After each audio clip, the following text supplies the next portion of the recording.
Cultuando a família é o tema que a gente tem se proposto a conversar aqui durante esse mês de maio. Normalmente, no mês de maio, nós, como igreja, damos uma olhada melhor nesse tema de forma mais especial, que é o tema da família. Hoje, durante o dia, o pastor Sávio está pregando na igreja presbiteriana em Garanhuns, e por isso não está aqui conosco, nem pela manhã, nem agora no culto da tarde. Deus abençoe a vida dele e use, como tem usado aqui também. Pela graça de Deus, Deus tem trazido pessoas novas aqui para a igreja. E isso só pode ser um movimento do Espírito.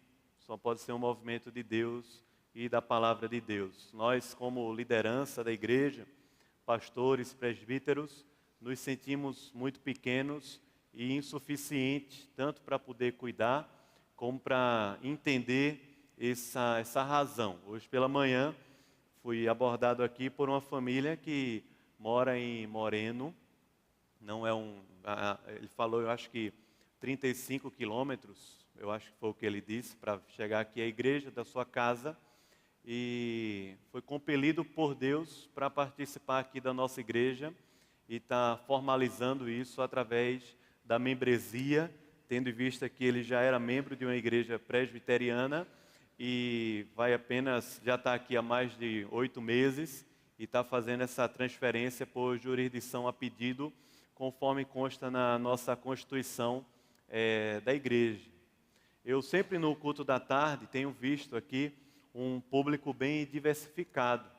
Eu digo diversificado porque eu vejo pessoas, algumas que eu não conheço, e algumas que eu conheço, mas que vejo poucas conexões entre umas pessoas e outras. E quero aproveitar as vezes que eu puder pregar aqui no culto da tarde, para estimular os irmãos a se conhecerem, a conhecer novas pessoas.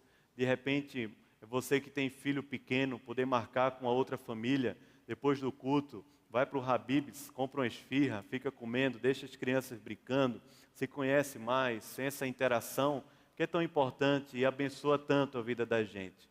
Quando nós estamos aqui cultuando a Deus de forma comunitária, e assim nós somos a família de Deus, a família da fé, a família de Deus, nós não fazemos de forma comunitária somente porque estamos juntos, se estivermos desconectados uns dos outros. E a gente pode melhorar isso.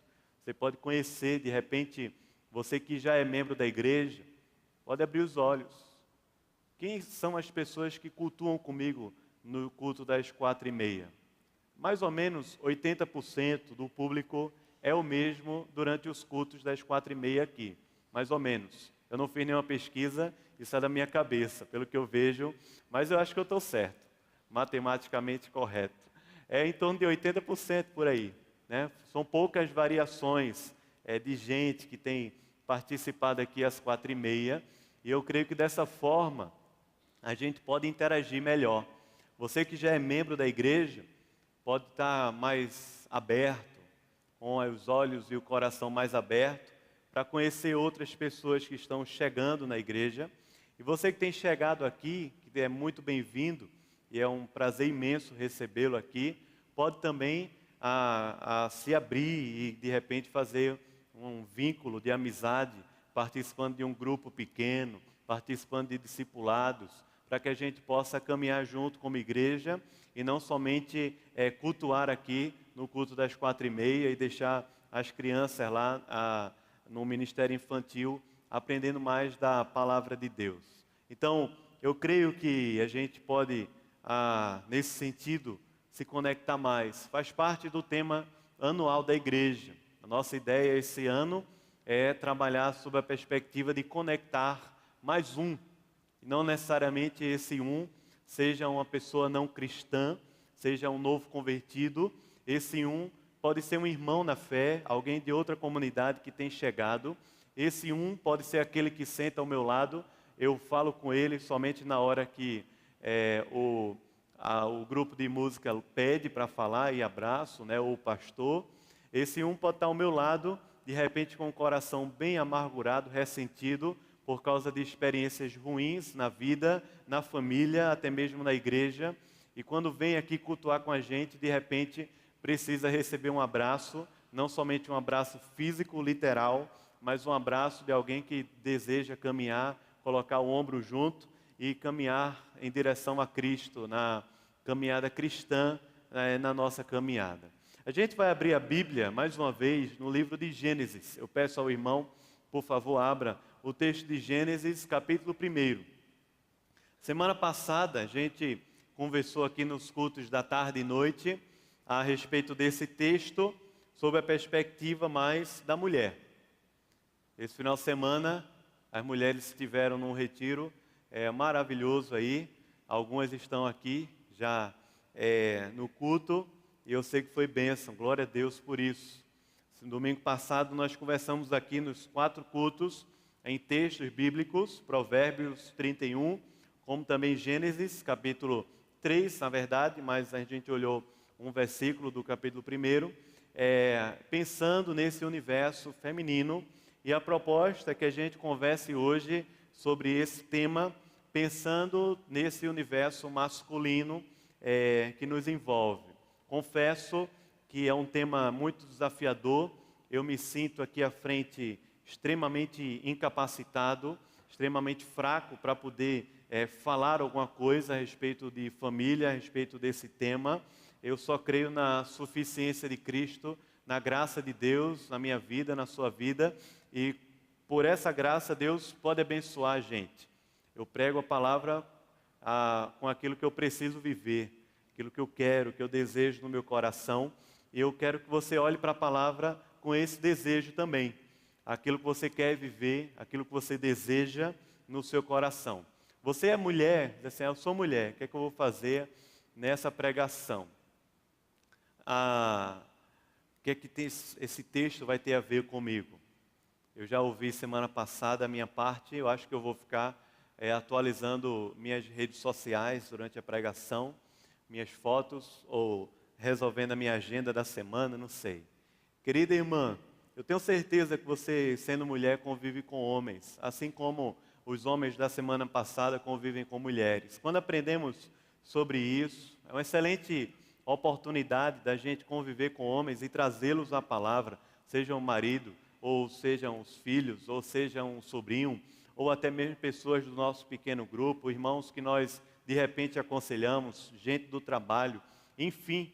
E quando aprendemos sobre esse universo bíblico, temos também a oportunidade, à medida que Deus dá, porque Deus dá essas oportunidades, da gente, quando se referir a homens, seja o marido, ou os filhos, ou os demais, poder trazê-los também à palavra, aconselhá-los, poder guiá-los e orientá-los também nesse caminho e lembrá-los, tendo em vista que a Bíblia coloca sobre a mulher uma responsabilidade tão linda, tão preciosa, dizendo que a mulher sábia, ela edifica a sua casa, e assim tem um papel tão excelente nesse projeto de Deus, chamado família.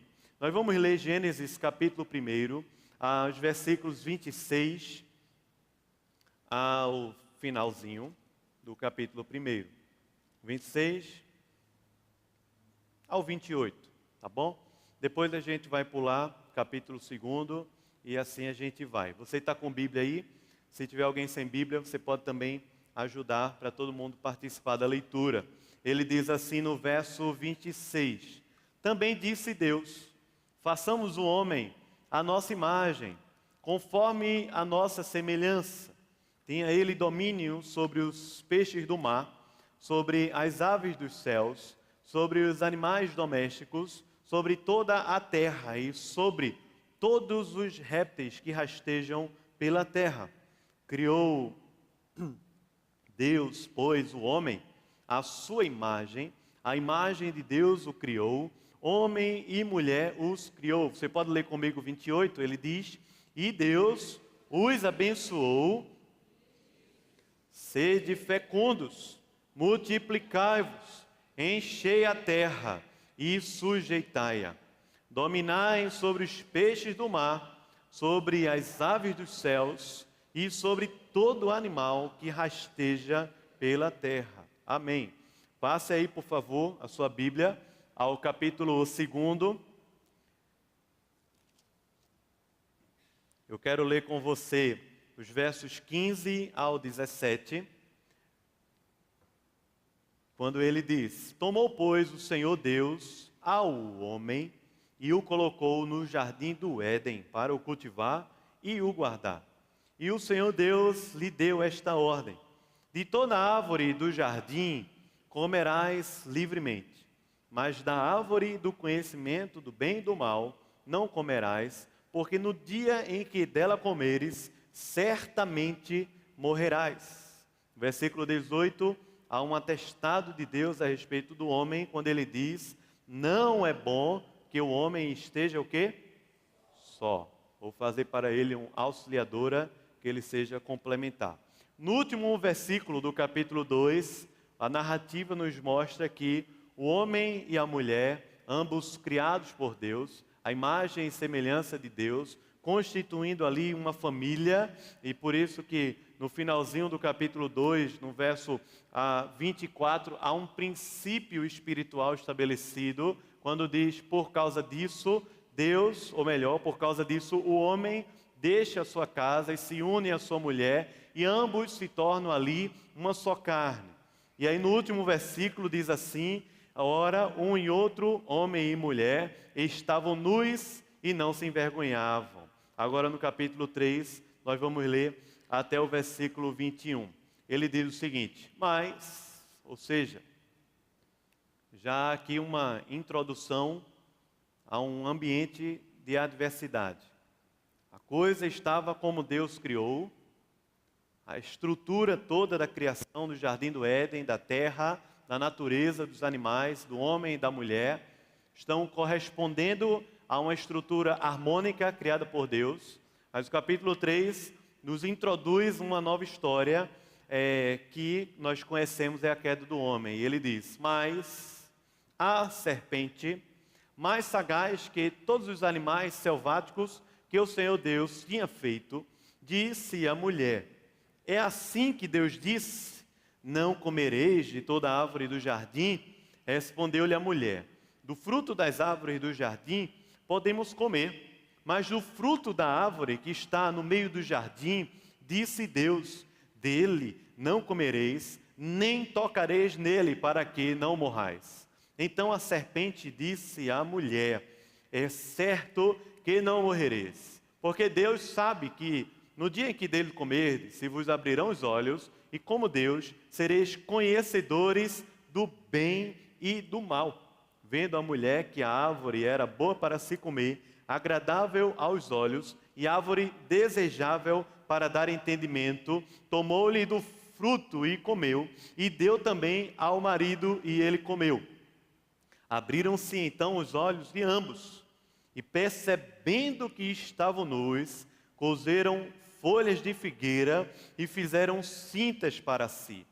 Quando ouviram a voz do Senhor Deus, que andava no jardim pela viração do dia, foi o que fizeram, irmãos? Esconderam-se da presença do Senhor Deus, o homem e sua mulher, por entre as árvores do jardim. E chamou o Senhor Deus ao homem e lhe perguntou: onde estás? Ele respondeu: ouvi a tua voz no jardim, e porque estava nu, tive medo e me escondi. Perguntou-lhe Deus: quem te fez saber que estavas nu? Comeste por um acaso da árvore que te ordenei que não comesses? Então disse o homem: a mulher que me deste por esposa, ela me deu da árvore e eu comi. Disse o Senhor Deus à mulher: que é isso, mulher? Que é isso que fizeste? Respondeu a mulher: espera aí, a serpente me enganou e eu comi.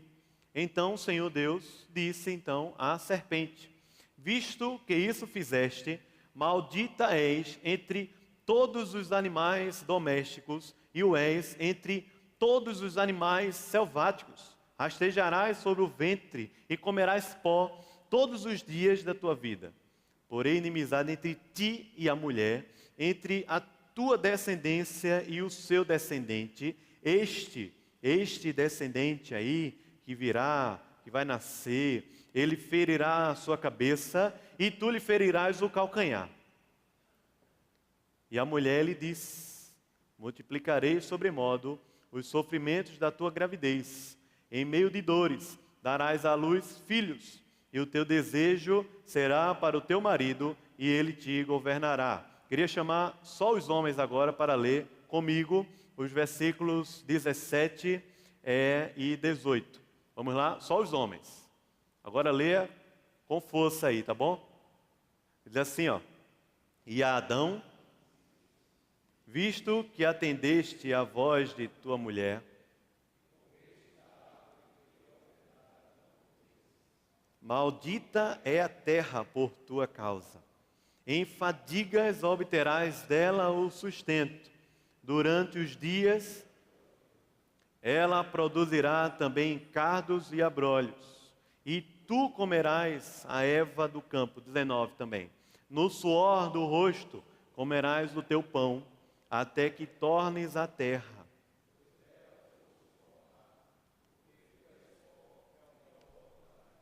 Achei que os homens estão lendo isso tão assim, né? Tá com medo, irmão? Eu sei que acho que quando eu fechar o olho para orar, vai se levantar uns 40 homens, vão sair ali. Diz assim, ó, versículo 20, vou orar de olho aberto. E deu o homem o nome de Eva, a sua mulher, por ser a mãe de todos os seres humanos. Verso 21, todos juntos, fez o Senhor Deus vestimenta de peles para Adão e sua mulher, e os vestiu. Amém. Vamos orar, irmãos. Ó Senhor, obrigado pela tua palavra, Pai. Obrigado, Senhor, porque ela é a fonte de vida para o nosso coração.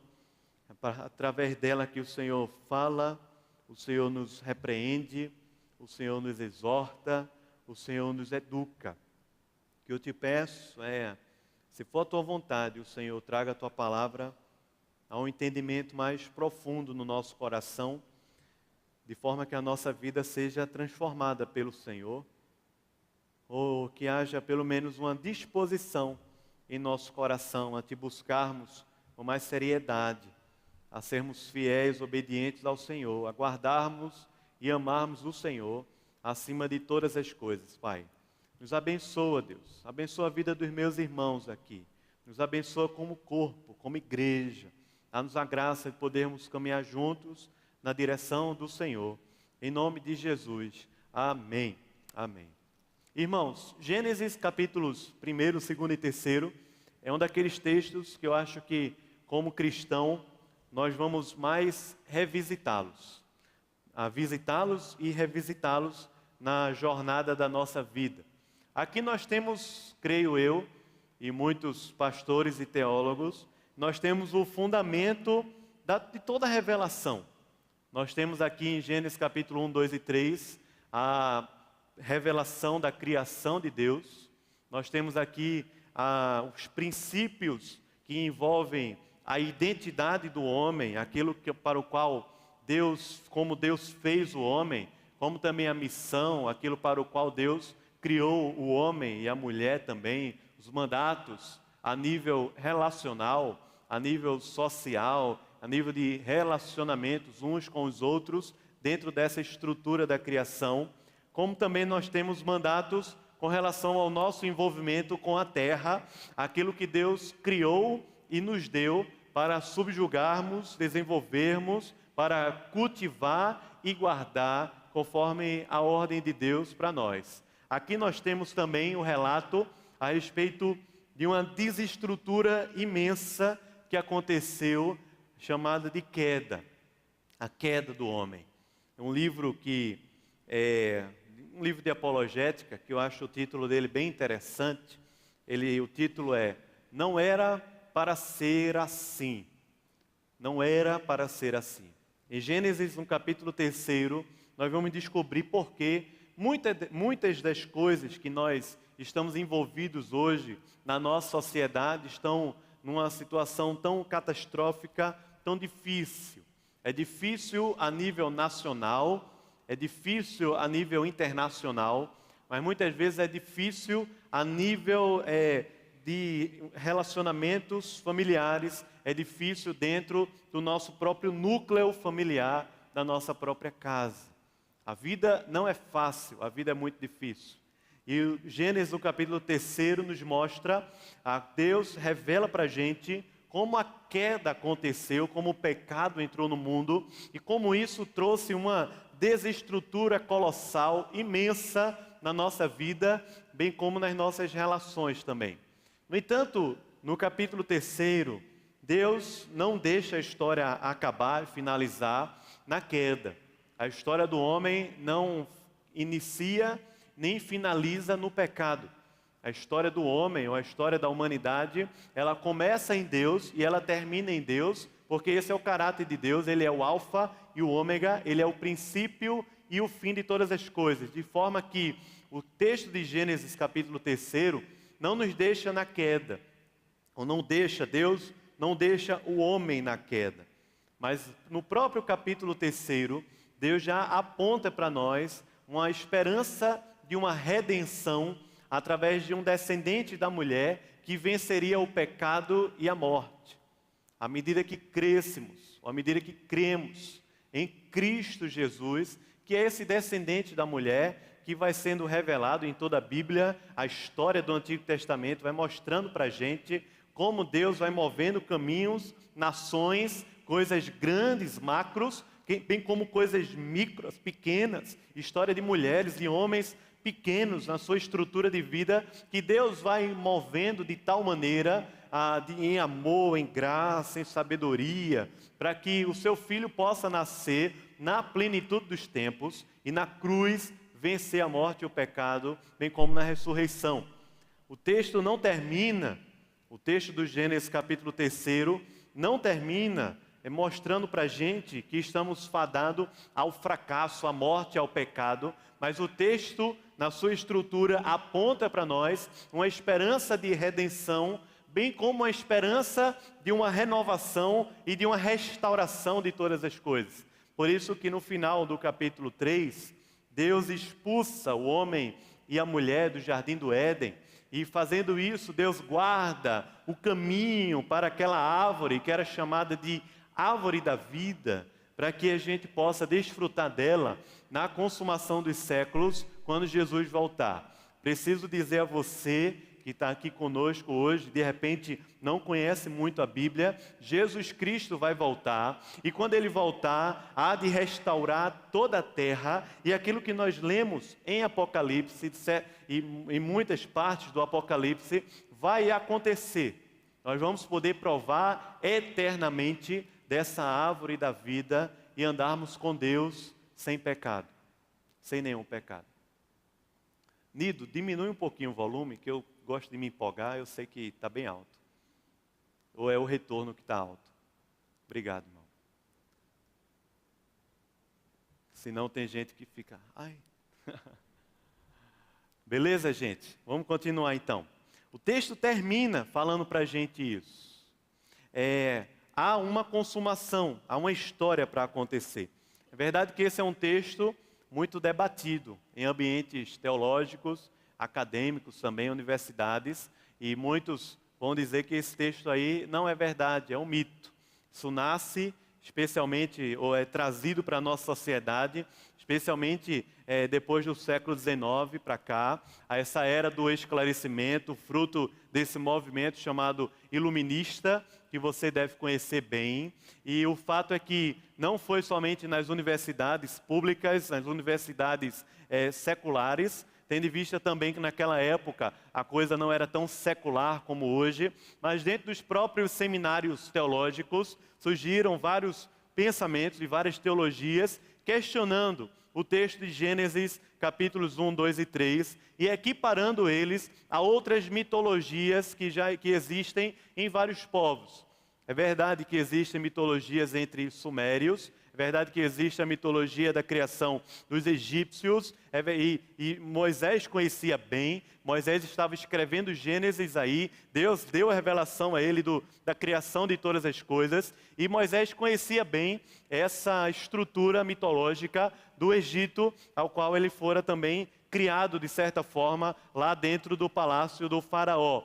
Mas eu preciso dizer para você, pela palavra de Deus, e isso não é uma fé como aquela que dá um tiro no escuro, mas uma fé que envolve mente e coração, de que esse texto aqui é a verdade da palavra de Deus, aconteceu dessa forma, e por causa da queda, por causa do pecado, outros povos que não conheciam Deus, começaram a tentar explicar, ou a tentar dar respostas a questões do seu coração, a questões da sua cultura, e fazendo isso, sem a revelação de Deus, criaram sim outras histórias a respeito da criação.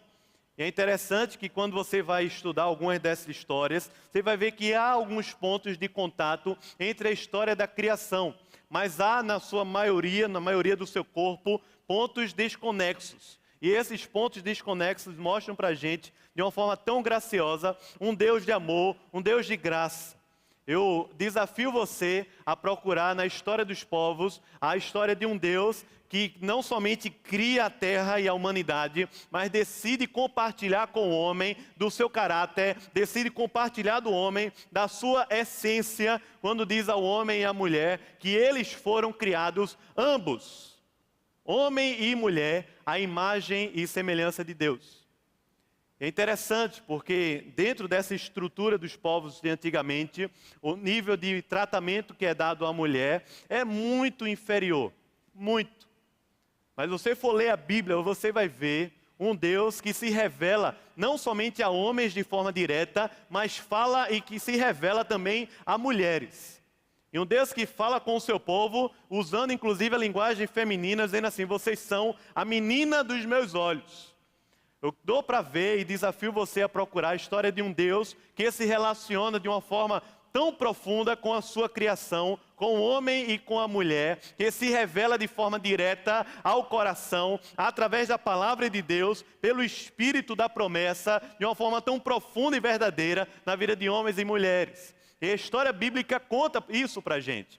Deus cria o homem, Deus cria a mulher, e Deus faz essa estrutura toda, chamada de planeta Terra, e todo o cosmo que a gente pode conhecer e não conhecer, mas que está debaixo da criação, do controle de Deus, da governabilidade de Deus, de forma que tudo isso traga glória ao seu nome, mas Ele faz tudo isso, coisas grandes e imensas, debaixo do nosso domínio, debaixo do nosso controle. Deixa eu dizer para você que você e eu, homem, nós somos a coroa da criação de Deus.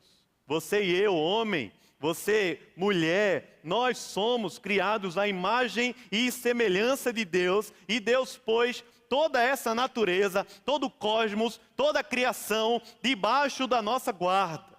Nós somos reis e rainhas da terra. Tem um filme que é muito conhecido, as crianças gostam muito, que foi fruto de um livro do C.S. Lewis, chamado As Crônicas de Nárnia, e são 7 livros nas crônicas, mas um dos livros mais conhecido por causa do filme, que é o Guarda-Roupa, o Leão, o Guarda-Roupa e a Feiticeira. Eu nunca sei a ordem exata, mas eu sei que tem esses 3 temas aí no filme. Minha filha já assistiu, eu acho que mais de 100 mil vezes, mais ou menos. Se fosse uma fita, a quantidade de vezes que ela fosse rebobinar, já tinha torado. Ela adora esse filme. Então, você vê lá na linguagem do C.S. Lewis, quando ele se refere ao homem, dentro lá de Nárnia, como rei e rainha de Nárnia. É o rei Pedro, o rei Edmundo, é a rainha Susana e Lúcia, né, traduzindo para a gente aqui. São reis e rainhas de Nárnia. Essa é a linguagem de Deus aqui na criação. Nós somos reis, nós somos rainhas. Mas preste atenção, mulher, você não é aquela rainha da música lá do Diante do Trono, que diz assim: olha para cima, para a coroa não cair. Nem aquele tipo de pensamento e teologia que tem divulgado aqui, culto das princesas, isso e aquilo outro. A sua beleza e a nossa beleza, irmãos, homem e mulher, está muito mais no caráter e na essência de Deus do que em qualquer coisa que diga respeito ao nosso domínio, à nossa referência. A verdade é que, à medida que nós vamos perdendo Deus como referência na vida da gente, à medida que a gente vai perdendo Deus como estrutura mais importante, como estrutura sacramental no nosso coração, à medida que a gente vai perdendo Deus de vista e a coisa vai se corroendo e se corrompendo na nossa alma, e a referência passa a ser o homem, a humanidade, a terra, o trabalho, os valores, até mesmo a família, até mesmo coisas boas, mas à medida que a nossa vida vai se estabelecendo e se estruturando e se desenvolvendo longe de Deus, ou longe da centralidade de Deus no nosso coração, nós vamos perdendo muito da nossa identidade. Muito. Porque nós fomos criados, irmãos, à imagem e semelhança de Deus. Quando o texto conta para a gente, em Gênesis capítulo 1, há uma estrutura legal entre o capítulo 1 e o capítulo 2. Capítulo 1, Deus vai relatar para a gente a história dessa criação em 7 dias, e são 7 dias exatos. 7 dias. Essa estrutura que Deus criou toda no cosmos. Semanas, meses, anos, movimentos na terra com o sol, rotação, translação, tudo isso está debaixo de um controle, de um poder soberano de Deus imenso. Deus vai relatando para a gente aqui em Gênesis capítulo 1 isso. O fato é que no capítulo 2, parece que há uma perspectiva aqui de recontar algumas coisas que aconteceram nesse íntere aqui, especialmente o papel, a criação da mulher, como também uma ordem que Deus estabeleceu no Jardim do Éden. No capítulo 2, Deus vai reafirmar para o homem.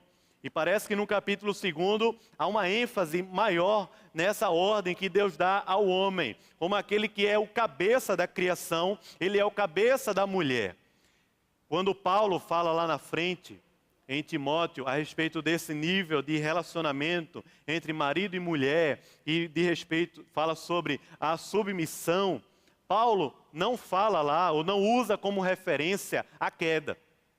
É interessante como nos meios evangélicos, muitas vezes nós estamos falando, ou tentando amenizar, ou tentando dar um jeito das pessoas se agradarem desse tema, dizendo que a submissão feminina ao homem, ela é fruto da queda. Deixa eu dizer a você, irmão, esse nível de relacionamento, ele é fruto da criação perfeita de Deus. Deus cria o homem à sua imagem e semelhança e cria uma mulher para lhe ser complementar e para lhe ser auxiliadora, não na sua identidade, mas na sua missão, na sua tarefa aqui na terra. Aquilo que para nós escandaliza tanto, aquilo que para nós hoje é um escândalo, quando a gente fala da palavra de Deus, dizendo que Deus falou para os homens, ou melhor dizendo, Deus falou para as mulheres serem submissas ao homem. Naquela época, quando Paulo estava escrevendo, tanto a Éfeso, como ao próprio Timóteo, que na época era pastor na cidade de Éfeso, aquela estrutura ali que Deus está falando sobre o casamento, o que mais escandalizava, não era o que Deus falava sobre a mulher, mas era o que Deus falava sobre o homem. Parece que a gente perde isso de vista. Naquela época, o que mais trazia escândalo era uma palavra de Deus dizendo ao homem que deveria amar a sua esposa como Cristo amou a igreja. Mas a história parece que inverteu isso de tal forma que o escândalo cultural para nós é quando a palavra de Deus fala que a mulher deve ser submissa ao seu marido. Deus estabelece essa ordem na criação aqui. No capítulo 2, Deus fala para o homem a respeito dessa estrutura e há uma limitação de Deus. Há uma árvore do conhecimento do bem e do mal. Homem, você precisa guardar esse negócio. Não coma. No dia que você comer, você vai perder. No dia que você comer, isso que você está vivendo aqui hoje vai se perder completamente. Deus fala para o homem assim, no dia que você comer dessa árvore, certamente você vai morrer. A morte vai se estabelecer e ela vai trazer consequências colossais para a sua vida, para a sua estrutura, para o seu coração, mas também para a sua família e para a terra. Deus cria a mulher. Deus olha e diz assim, o homem está só. Interessante, porque não foi o homem que se sentiu só. O homem é completo em Deus. O homem era completo em Deus. E em Cristo ele pode ser completo em Deus também. O casamento não serve a uma complementariedade no coração, na essência e na identidade, mas o casamento ele complementa a missão de Deus para a vida do homem nessa terra. A complementariedade é na missão, é no nosso papel, é na nossa tarefa, é no discipulado, é no mandato cultural, é quando guardamos, cultivamos e subjugamos a criação de Deus. Deus faz a mulher e Adão fica feliz da vida. Diz uma versão na linguagem de hoje, que é muito controversa, nesse texto assim, Adão fala, agora sim. Interessante, porque se você colocar a ênfase do brasileiro, ele vai dizer, agora sim, ou é hoje, eu vou me dar bem, agora eu não estou sozinho, eu estou feliz. Mas o fato é que o homem termina feliz da vida. Ela é osso dos meus ossos, ela é carne da minha carne. Há uma estrutura aqui nova, e essa estrutura vai me dar condição de multiplicar. E não somente multiplicar filhos, multiplicar descendência física, mas multiplicar essa ordem da essência que Deus criou o homem. A multiplicação é da imagem e semelhança de Deus no coração. A multiplicação não é uma genealogia física, mas ela é uma genealogia espiritual. Você pode ver isso quando Deus restaura a ordem dessa estrutura criacional, quando Sete nasce. Você sabe que Caim mata Abel, capítulo 4 fala isso para a gente, um problema familiar, o assassinato entra na história e Caim matou Abel. E Deus, no finalzinho do capítulo 4, providencia um novo herdeiro, uma nova genealogia, é um filho chamado de Sete, e diz o texto que quando Sete nasceu, o culto foi restaurado, e diz no início do capítulo 5 de Gênesis, que Sete, ele herda não somente uma genealogia física, como muitos filhos de Adão e Eva que tiveram, mas Sete herda uma genealogia espiritual, ele nasce também à imagem e semelhança de Deus, e o seu nascimento representa a reprodução dessa vida de Deus. O fato é que a coisa ficou difícil. A serpente chegou. Não era a serpente somente, não era um animal sagaz, mas o diabo chegou. Houve um problema no céu, houve uma rebelião. Lúcifer e anjos se rebelaram contra Deus e caminharam na sua estrutura de condenação que Deus criou para a condenação e o sofrimento eterno. Mas há dentro dessa criação e dentro dessa região espiritual uma certa interferência, é verdade. A Bíblia fala para nós em vários textos sobre os principados, sobre potestades, sobre a ação do inimigo, a ação do diabo na vida da gente. É verdade. É verdade que a gente não pode de tudo culpar o diabo. Às vezes o diabo não tem culpa. Amém? Amém ou não? Está acordado? Ou você acha que é tudo culpa do diabo? Às vezes o diabo não tem culpa. Às vezes o nosso coração é mais perigoso do que qualquer coisa. Uma vez eu tinha um aconselhamento bíblico complicado, porque o irmão achava que tudo na vida dele era culpa do diabo. Eu precisei dizer, irmão Tiago, fala para a gente que nossos pecados são resultados do nosso coração. É a cobiça que gera o pecado, e o pecado, uma vez consumado, gera a morte. Arrumei uma confusão, um problema. Mas um dia desse o irmão veio e disse, eu já te perdoei, fica na paz. Eu disse, amém, glória a Deus. Que bom. Então, nem sempre é culpa do diabo, mas o diabo vem, tenta, e a maneira como o diabo vem nessa estrutura aqui da humanidade, já estabelece para nós uma inversão, uma atitude de revolta e de rebelião contra uma ordem criacional de Deus. Deus cria o homem para ser cabeça de tudo isso. É verdade que a missão, o mandato cultural, o mandato social, a vida espiritual, ela é compartilhada com a esposa, e a esposa também tem, na presença de Deus, a mulher também tem diante de Deus o seu papel, e vai ser cobrada também diante de Deus ao que Deus tem lhe dado. Mas Deus estabeleceu aqui uma ordem. A serpente, quando vem, ela já começa invertendo essa ordem e ela procura a mulher. Texto no hebraico, eu já fiz a tradução desse texto no original, de capítulos 1º, 2º, 3º, e você vai entendendo a língua hebraica e o movimento que está acontecendo aqui. A percepção é que o homem estava ali do lado. Parece que perdendo a oportunidade de exercer o seu papel, talvez pela primeira vez, de uma forma efetiva. E você que é mulher e convive com homem, você sabe que o homem tem dificuldade nesse negócio. Tem um livro até, um outro livro, de Larry Crabb, é O Silêncio de Adão. Parece que vai falar sobre isso. Essa dificuldade, essa apatia, essa dificuldade que nós homens temos de tomar a ordem, estabelecer o caminho, acontecendo aqui. A queda, ela segue um processo. Ela não é um ato de uma vez, mas ela segue um processo, uma ordem, e essa ordem começa com um diálogo. No diálogo, a serpente inverte a ordem e fala com a mulher. O homem, ao lado da mulher, fica calado. É o homem banana, que é uma expressão muito comum sendo utilizada hoje em dia. O homem está ali, mas ele está calado. A mulher, no diálogo com a serpente fala uma coisa errada. Veja comigo, por favor, no capítulo 3. Capítulo 3, logo no início. A serpente joga com a ordem de Deus, ela desfaz, ela inverte, ela traz uma contradição à ordem que Deus estabeleceu, e ela traz também com isso um nível de cobiça a algo melhor ou a algo mais saboroso fora dos limites de Deus. Ela diz assim: não comereis, melhor, não é assim que Deus falou, não pode comer, não comereis de toda árvore do jardim. Ora, Deus não falou isso. Deus falou o quê? Pode comer, mas daquela árvore você não coma.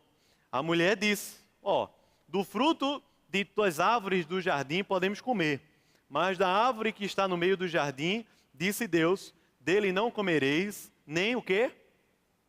Tocareis. Deus falou para não tocar? Mulher exagerada, né? Fala a verdade. Nem tocareis. Não tem nada a ver.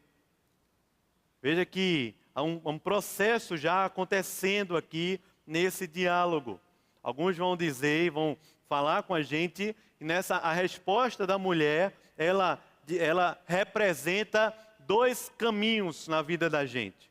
De um lado, nesse exagero, pode representar um caminho mais religioso, que no Novo Testamento a gente conhece, define melhor, como legalismo. Quando nós acrescentamos algo à ordem de Deus, aparentemente há um zelo, aparentemente há um cuidado, aparentemente há um medo de errar contra Deus, mas a essência do seu coração está se perdendo à medida que a mulher decide acrescentar ao texto, à voz de Deus, uma coisa que ele não falou, nem tocareis.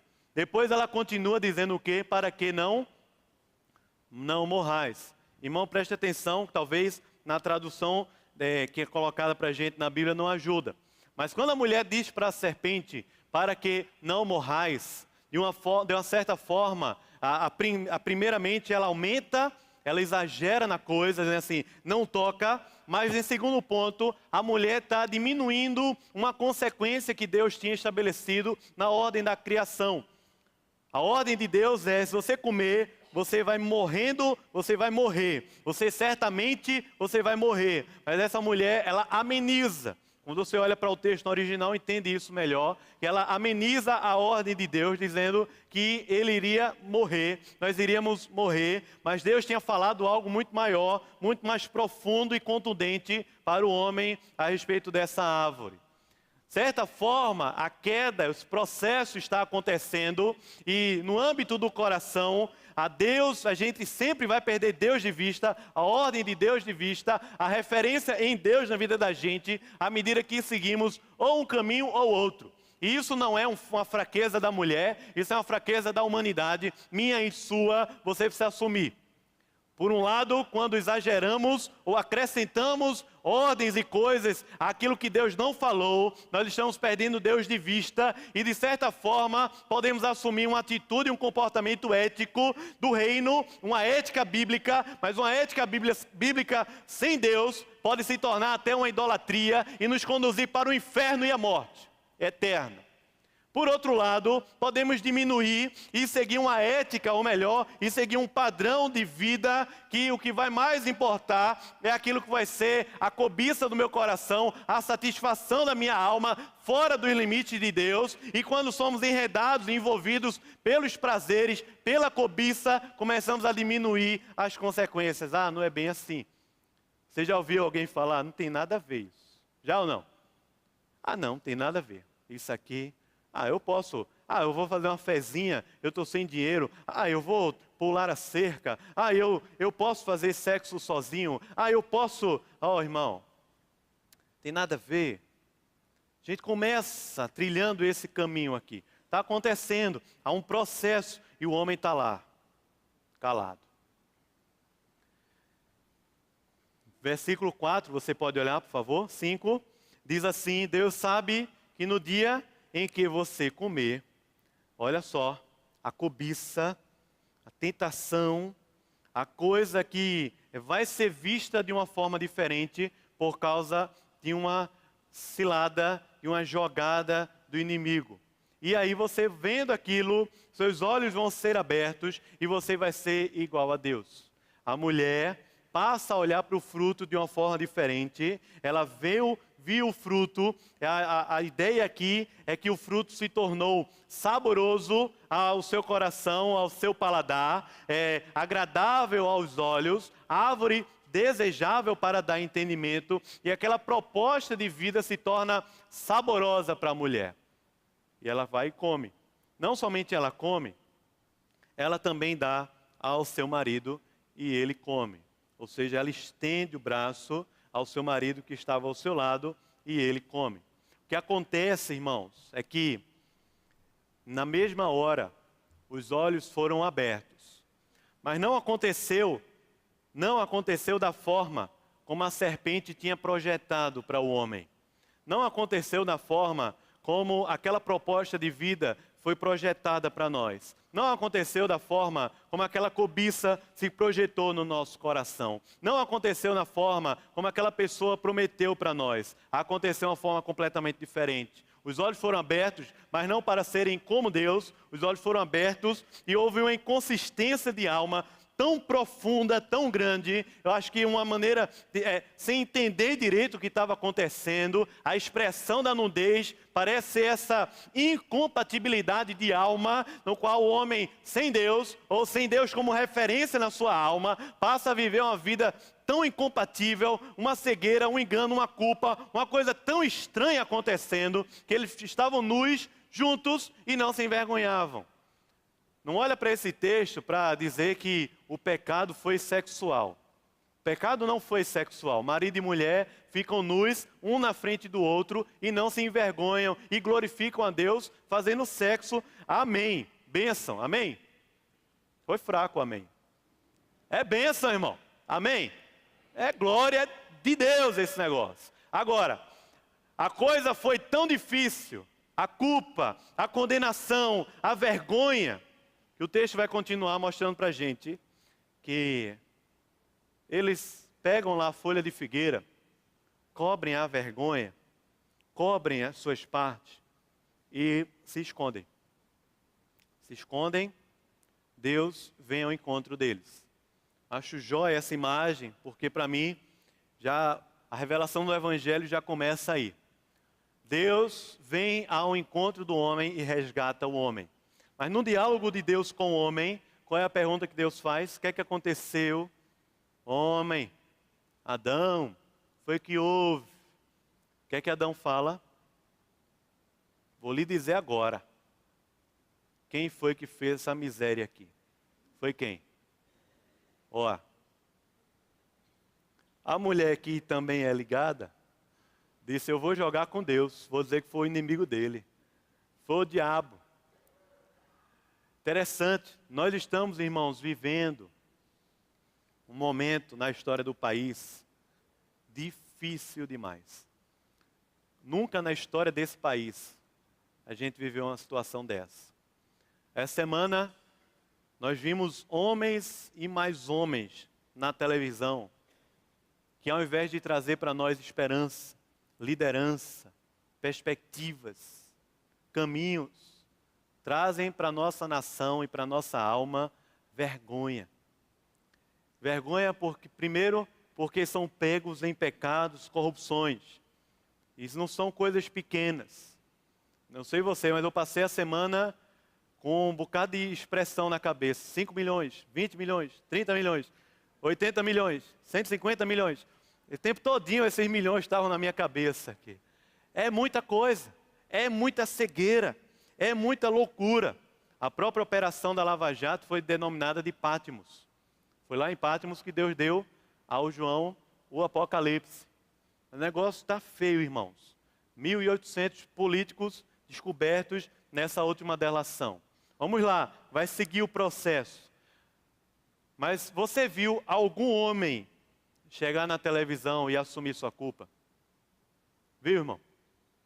Algum homem chegar ali, tem um áudio, tem um vídeo, tem um texto, tem um documento assinado. Mas o que é que a gente prefere fazer? Não fui eu, foi alguém, foi a armação, foi a mulher que tu me deste. O homem está seguindo esse caminho, é um caminho próprio da humanidade. Mas preste atenção, porque à medida que nós culpamos o outro e nos vitimizamos na nossa vida, na verdade nós não estamos somente culpando a mulher, nós estamos atribuindo a culpa a Deus.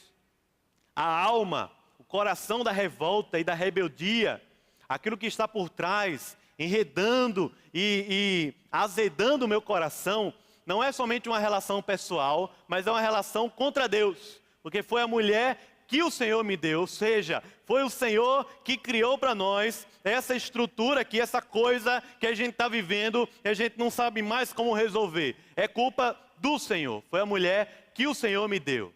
A mulher também culpa a serpente. O fato é que Deus, quando trata o nosso coração, Ele não fica ali preocupado, ou Ele não fica ali perdido nos diálogos, tentando somente responder questões que muitas vezes são periféricas, que nós fazemos para Deus, ou fazemos para os outros, sem conseguir de fato fazer as verdadeiras questões do nosso coração. Não fazemos as verdadeiras questões para o outro, não fazemos as verdadeiras questões para Deus. Mas Deus conhece as verdadeiras questões da nossa alma, especialmente nessa estrutura caída de pecado que nós vivemos. Todos nós vivemos, nós já nascemos assim, somos filhos de Adão, e por causa de Adão, nós herdamos essa natureza pecaminosa. E aí Deus fala com a serpente. E a serpente, Deus fala uma maldição, e essa maldição envolve um duelo, uma rixa, que não é estabelecida com a cobra. Não é um duelo do homem com o animal, com a serpente. Mas é um duelo entre a descendência dessa serpente, ou seja, aqueles que não conhecem a Deus, que não honram a Deus na sua vida, com a descendência daquele que vai vencer a morte e o pecado. O que é estabelecido aqui em Gênesis capítulo 3, versículo 15, numa coisa chamada de proto-evangelho, porque pela primeira vez o evangelho é revelado ao homem, é uma estrutura de inimizade. E essa inimizade é entre os filhos das trevas, aqueles que não conhecem Deus. De repente até você que está aqui conosco hoje à tarde, não conhece a Deus ainda, deixa eu lhe dizer, você está seguindo a ordem dessa serpente aqui. Mas há uma redenção, e a redenção está no Filho de Deus, aquele que venceu a morte e o pecado. E essa nova genealogia, essa nova descendência que há de reinar sobre a terra, os filhos de Deus. Deus começa falando com a serpente, Deus fala com a mulher, e a gente conversou nesse texto semana passada a respeito da mulher. Você pode olhar na internet, de repente, se não participou aqui. Mas Deus fala para o homem também. E a palavra para o homem é dura. É dura, irmão. Quer sair, eu oro. A gente ora, você sai. É dura. Demais a palavra. Olha comigo, por favor. Você que é mulher, está com seu marido, abra de novo a Bíblia para ele ler. Abra. Ou o celular aí. Bote aí. Se ele disser que está sem óculos, empreste o seu.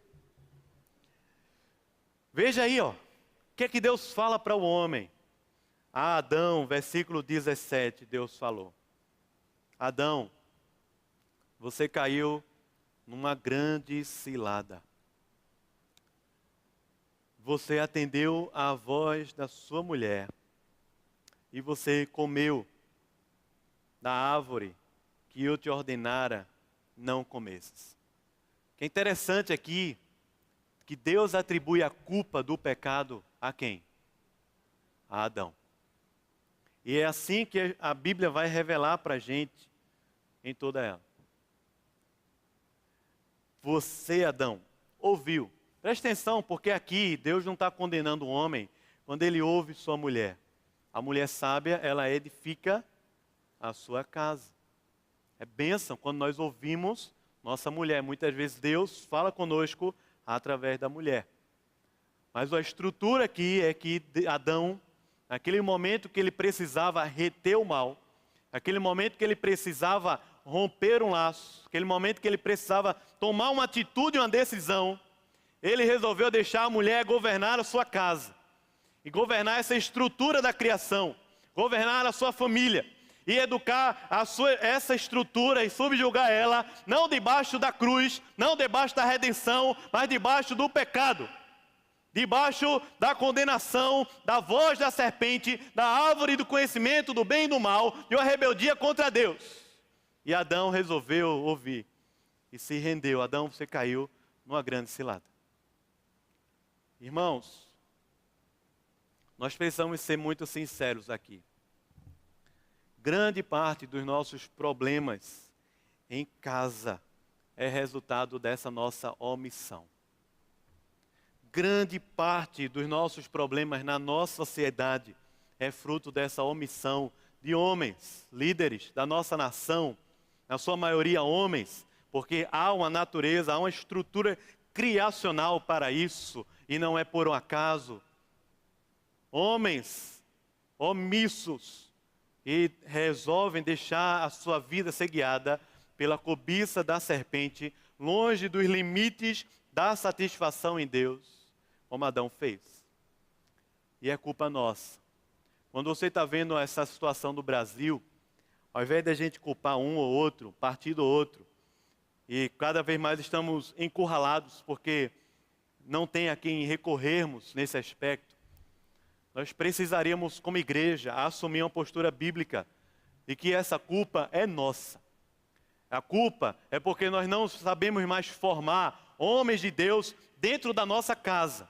E você que tem filho e tem dedicado ou entregue a educação cristã, a educação do evangelho dos seus filhos à sua esposa e sobrecarregado ela, preste atenção.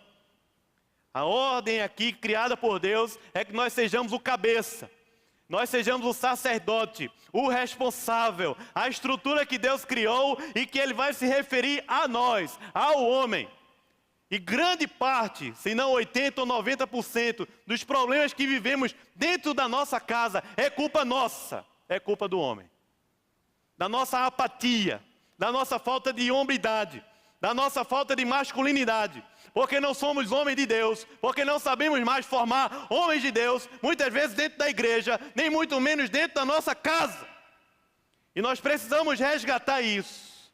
E não resgatamos somente com o aspecto ético. A gente precisa falar sobre isso mais na frente. Mas vamos continuar. Abra sua Bíblia, irmã. Bote aí para o seu marido ler. Deus vai fazer uma coisa nova hoje. Até os pratos Ele vai lavar. Aí, ó. Ele, veja só. O que é que ele diz? Versículo 17. Comeste. Por causa disso, a terra é maldita por tua causa. E o texto diz duas coisas interessantes para nós, na continuidade. Primeiro, que a terra agora vai produzir de forma que ela vai ser rival à nossa produção. Há uma rivalidade agora na terra contra nós. E ela produzirá com isso cardos e abrolhos. Coisas, ervas daninhas, espinhos, que vão dificultar o nosso trabalho, a nossa produção.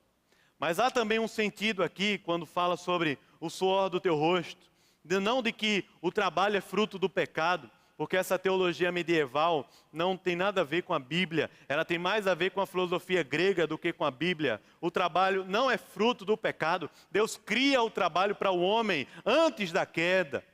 Mas a grande questão aqui é que essa inconsistência, ela não acontece somente na terra, mas acontece também no nosso coração, à medida que nós homens começamos a crer e a acreditar que o sustento da nossa casa vem do nosso trabalho, vem da nossa força, vem do nosso suor e não de Deus. Porque na estrutura da criação, quem nos sustenta é Deus, quem criou todas as coisas é Deus, quem vai consumar a história é Deus, quem é o Deus da providência é o nosso Deus.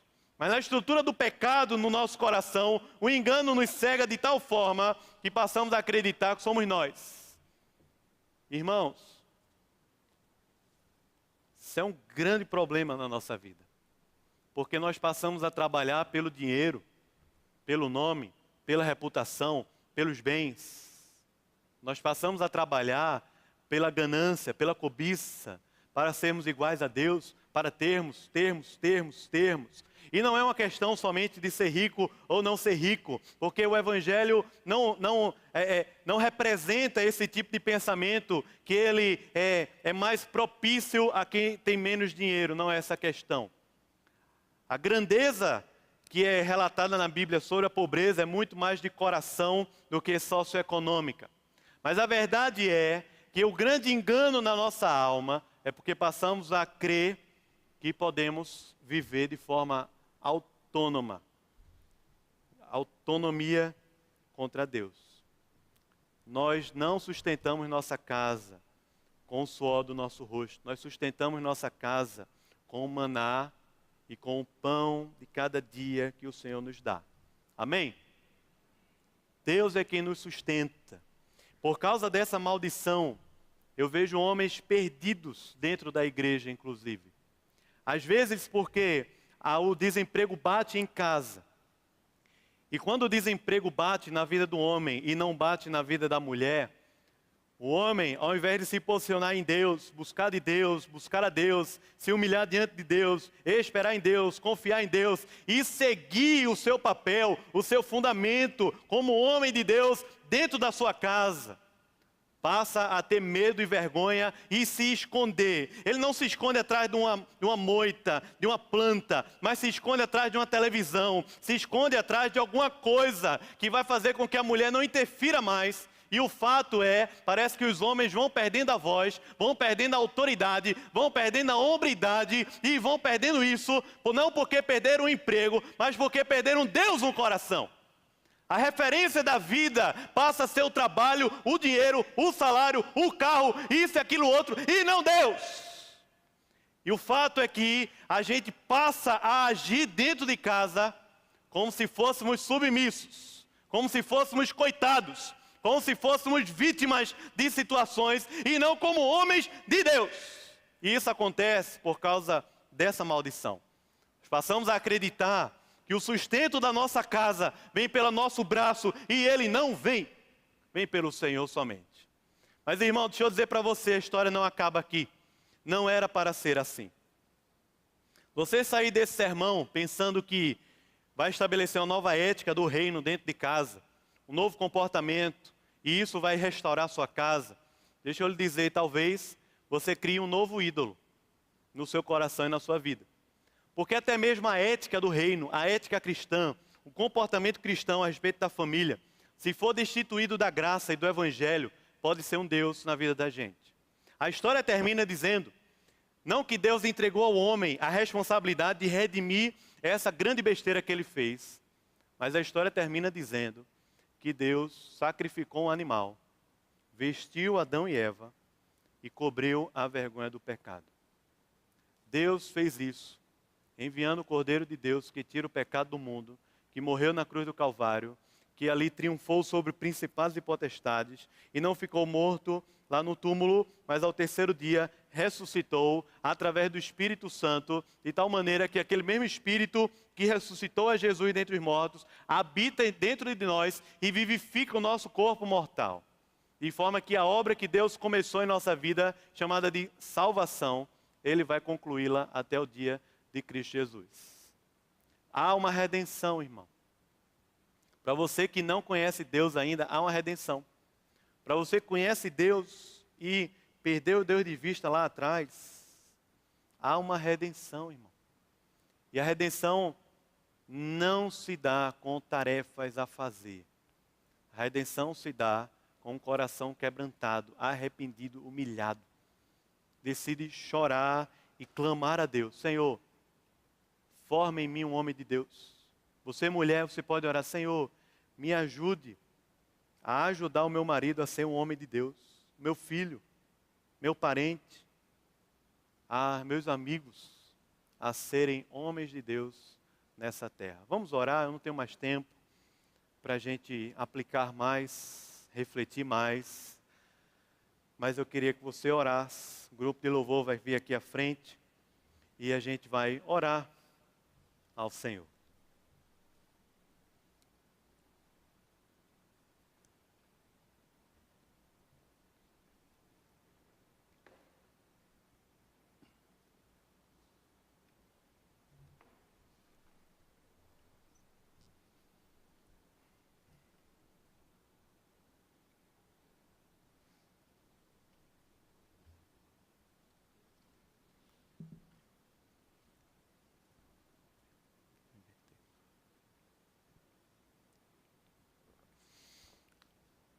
Senhor, nós queremos, Pai, submeter a Ti.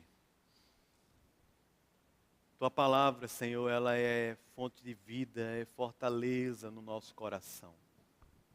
Oh, Senhor, como nós precisamos de Ti. Quebranta-nos, humilha-nos, mas também nos faz grandes no Teu poder, na Tua palavra. Reis e rainhas nessa terra a serviço do Senhor, o Rei dos Reis, Senhor dos Senhores. Ó Pai, a nós só cabe o corar de vergonha, mas a Ti, Senhor, em Ti há um poder restaurador, vivificador, renovador, salvador.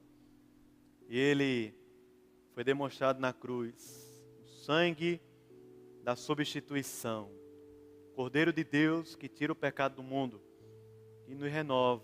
Senhor, forja em nosso meio homens e mulheres de Deus.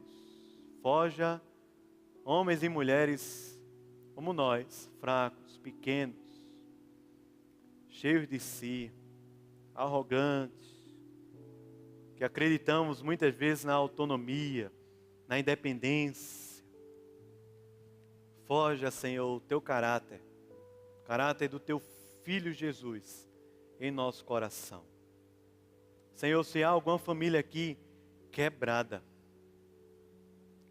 não, talvez que esteja ainda com um engano, pensando que está quebrada por causa de dinheiro, de um emprego que perdeu, de uma coisa, de outra, mas está quebrada no coração, na alma.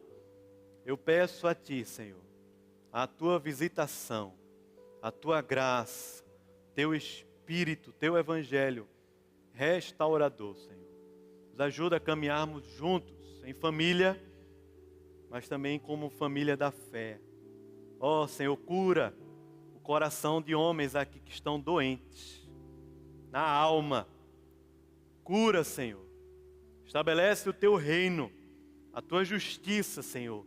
Cobre a vergonha do nosso pecado e nos levanta, Senhor, fortes no Senhor, firmes no Senhor, cheios do Senhor, para a glória do Teu nome, Pai. Ó Deus, em nome de Jesus.